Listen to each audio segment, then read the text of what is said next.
to yara da suke haddan alkur'ani yana faranta min rai kamar yadda na maka bayani. To abin da yake bata min rai shine idan yaro ya je gida yayi ƙarya ya ce kaza ga iyayensa, iyaye sai su zauna akan maganar ɗansu shine mai gaskiya, kai baka da gaskiya.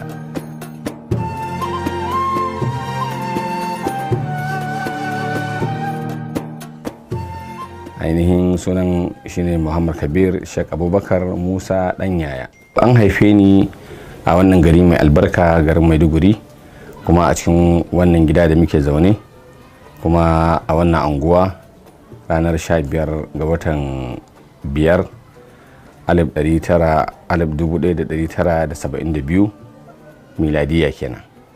To a nan gidan aka haife ni, a nan na fara karatu a gaban mahaifina, kuma a gabansa na da ci alkur'ani mai girma, na yi sauka ta 1 ta 2 ta 3 da yardar Allah, da kuma sauran littattafai gabaki daya na fiqihu tun daga qawaidi har muktasar da yardar Allah. Kuma a gabansa ne sauran karatuttuka gabaki daya na lugha tun daga alburda har can sama da muka tafi irin su daliya, ibnu duraidu, ashariya, wuturiya da dai sauransu. Alhamdulillah, Allah ka saka wa malam da alkhairi.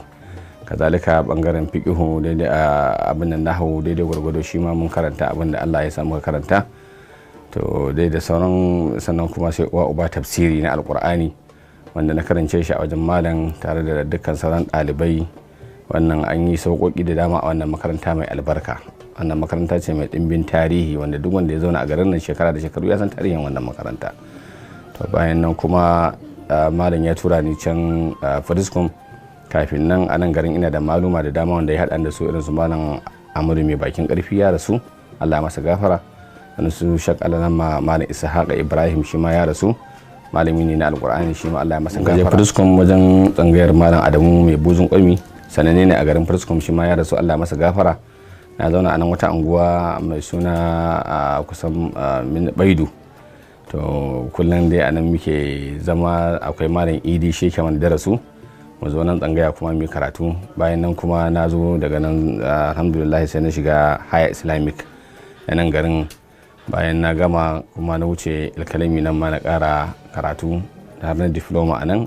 Daga nan kuma sai na wuce nan University na Maiduguri na karanta Islamic Studies. Na karanta Islamic Studies a nan Maiduguri, na gama a 2005 insha Allah. To dab da gamawa na, tun da ni yaro ne, sun ƙara dawowa nan Mafoni na ƙara yin karatu a wajen wani principal mai suna Daushe, ya rasu shi ma, Allah ya masa gafara. To na samu shahada na NECO da WAEC, sannan kuma sai na ci gaba da postgraduate diploma a nan Kashim Ibrahim College. To shi ma bayan na gama kuma a halin yanzu ina ƙara karatu na masters insha Allah. Gaskiya kusan a cikin alkur'ani kusan zan ce Allah cikin rahamarsa kusan ban samu surar da ta ban wahala yadda har zan faɗe ta ba gaskiya. Cikin yardar Allah kusan surori da dama sun zo mun cikin sauƙi na alkur'ani. Dan wani lokaci akwai lokacin da nake rubutu ma sau 2 a rana ɗaya. Na yi wannan lokacin dan yi rubutu sau 2 a rana ɗaya, na yi da karatun safe a ce na je na wanke, na zo a ƙara min darasu da la'asar na ƙara yin rubutu. Kafin magariba Allah da rahamarsa na hada ce da dare kuma za mu zauna ne tilawa. To ba zan ce ga wata sura ainihin da ta abun nan ina ba, sai dai tun ina karami ba zan taɓa manta kuliya ayyuhal kafiruna ba. Shi ne abin da zan iya tunawa. Mun yi karatu lokacin a gaban malam, lokacin la a'budu ma ta'budu wala antum abiduna ma, to wannan na tuna zama kaɗan kaɗan. Allahu akbar.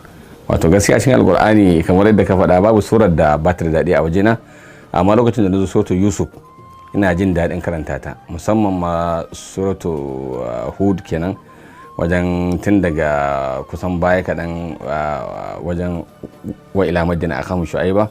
To wa ma min dabbatin inna na ji daɗin ta. To amma da na zo Yusuf sai kawai sai nake kallon abun kamar a gabana ma abun yake faruwa da sauransu, saboda daɗin alkur'ani da sauransu. Wannan haka yake. Galibi tambayoyin da mutane suka fi yawan yi shine akan saki na aure. Aure ya samu matsala, ya za a yi a gyara, ya kaza yake, kaza raina ya ɓaci na yi saki, ya hukuncin sakin nan yake, ɗaya ne ko 2 ko 3. Wanda zai zo ce na sake ki saki 3, sai a tambaye shi sai ce raina ne ya ɓaci. wani kuma sai zai ce shi ba haka yake nufi ba, amma ya furta amma sai ce ba haka yake nufi ba, ai ta kai goro ana kai mari.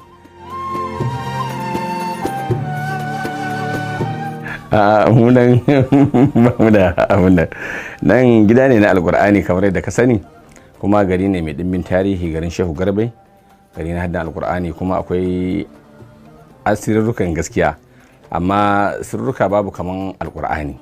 Duk wani sirri yana cikin alkur'ani, tunda malamai suka ce jami'ul ilmi fil qur'ani lakin taqasara anhu afhamur rijali. Dukan ilimi yana cikin alkur'ani, sai dai fahimtar mazaje ne ta kasa gane abu kaza shine kaza, abu kaza shine kaza.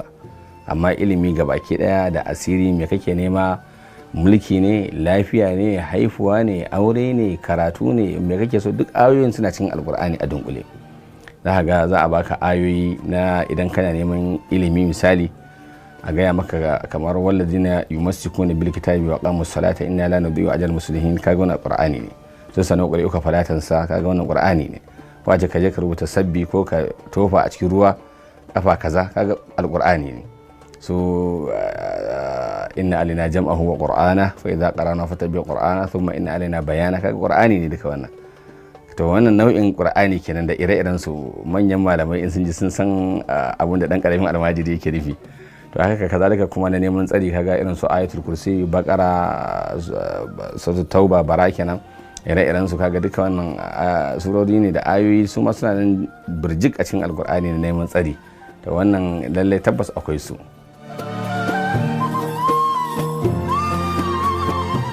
To gaskiya abin da ya faru na farin ciki, abin da kusan ba zan taɓa mantawa da shi ba, farkon lokacin da na samu haddan alkur'ani ba da jimawa ba, Allah cikin rahamarsa sai muka samu tafiya aikin haji ni da mahaifina.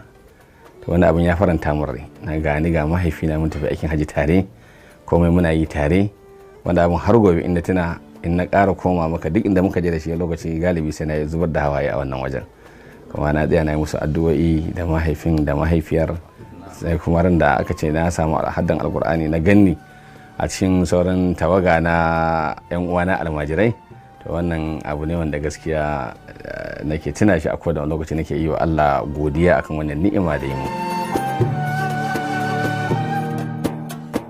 To gaskiya abun bakin ciki da ba zan manta ba, kusan to Allah ka yafe mu, wannan daga Allah ne. Wannan shine kusan rasuwar mahaifina gaskiya. Sun malam ya girgiza ni fiye da komai gaskiya. Babban abin da yake sa ni farin ciki a cikin al'umma, daga al'umma suna samun ci gaba, daga al'umma suna fahimtar addini na musulunci, kuma ya zama cewa babu hasada a cikin rayuwa, babu kyashi, ana zaune yan uwantaka na gaskiya, ya zama kowa yana kaunar dan uwansa, yana son wannan ya taimaka wannan, wannan ya taimaka wannan, wannan ya ga wannan ya tashi, wannan ma ya ga wannan ya tashi, wannan ya iya, wannan ya koya, wannan ya zama kaza. Wannan a cikin al'umma, wannan abun yana faranta min rai. Dan a kowane lokaci duk mutumin da yake neman aiki, in na san zan iya kai shi wajen da zai samu aiki ko na kai sibinsa, to a yanzu maganan da nake maka ina da abin da mutane, to kullum a cikin irin wayannan abubuwan nake. Dan na ga mun nan ya samu dan talauci ya ja ba a cikin al'umma, kuma kowa ya fahimci addininsa yana kuma kan karatu, to wannan ba kaman wannan yana faranta min rai kwarai da gaske. Abin da ke bakanta min rai, muna da makaranta al-markazul islami li tahfizul qur'ani wa dirasatil islamiyya, inda yanzu haka yara suke karatu kuma ake haddan alqur'ani. To yara da suke haddan alqur'ani yana faranta min rai kamar yadda na maka bayani. To abin da yake bata min rai shine idan yaro ya je gida yayi ƙarya, yace kaza ga iyayensa, iyaye sai su zauna akan maganar ɗansu shine mai gaskiya, kai baka da gaskiya. Duk alherin da kai wa yaro na shekara da shekaru, ya hada shi izu 10, 20, 30, 40, 50, da sai ga sai an manta da shi. To sai nake ga iyaye ya kamata a ce a matsayin su na manya sun yi aiki da ilimin su da tunanin su da hankalin da Allah ya ba su, su zo su yi tattaki su tambaya me yake faruwa.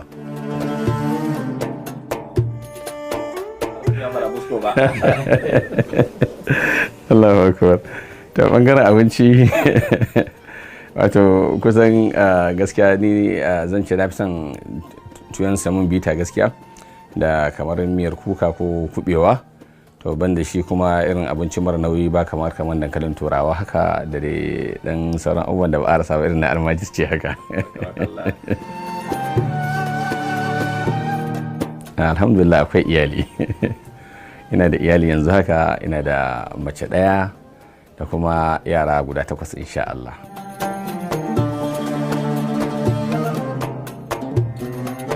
Babban burina a rayuwar duniya so nake na ga na yi karatu ba kankane ba. Ina so na samu tallafi, na ga na je kasashen duniya na yi karatu, na samu scholarship, na zama ɗaya daga cikin gaskiya malamai na duniya baki ɗaya wanda zan yi da'awa dan Allah, kuma na ga na daidaita addinin musulunci dan Allah in, kuma na ga a sanadina miliyoyi ko biliyoyin mutane sun fanci addini kuma sun karbi addinin hannu bibbiyu, kuma mun tafi a kai mun mutu a kai.